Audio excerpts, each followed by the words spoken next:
Is in a way an escalation in Russia's war on Ukraine in the sense that Vinnytsia is a city very far from any kind of front line. It's far from the Donbass. It's far from 420 kilometers from Kherson, for example, and it's been hit right in the center of the city. There have been many hits on localities that are far from the front lines in Ukraine in the course of this war, but not really the city center. And so here it's a whole city that is perhaps that little bit much more in shock and that little bit much more afraid of just going about their business in the city centre. The building, the main building that was hit is a place, for example, where people went to dance classes or where people went to concerts for entertainments. Another building that was hit had offices where people could get, for example, their ears pierced, little shops like that, even a registry office that was damaged and also a medical clinic. So there are places in the city centre where almost everyone who lives in Vinnytsia would have had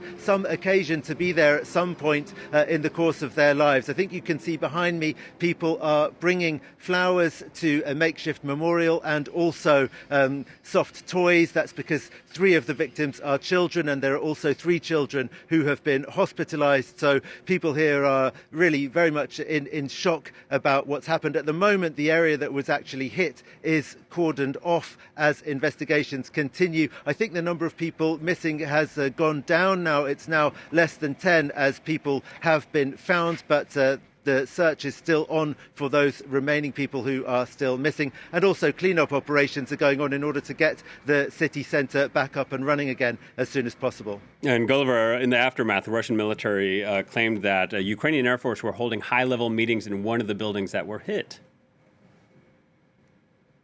Yes, the Ukrainian side, of course, denies this. We spoke to the spokesperson for the Ukrainian Air Force, and he said that all of the high-ranking officers who the Russians claim to have killed in this attack are absolutely alive and well. It's not the kind of building where the Ukrainian military would be holding high-level meetings. Technically, it is actually a building that belongs to Ukraine's defense ministry, but it's a building that was used for cultural events, classes. If there may have been any military meetings that would be going on there, they would be very low level because it's actually kind of a rather shabby place, actually. It's the kind of place that you could rent out if you need to organise an event. They're absolutely a public building that was used for civilian purposes. Perhaps you can see a bit further behind me, actually, there's a group of people who were sorting out theatre costumes that were in the building because one of its main purposes was being used as a theatre, and you can tell from the costumes that they are absolutely not military ones.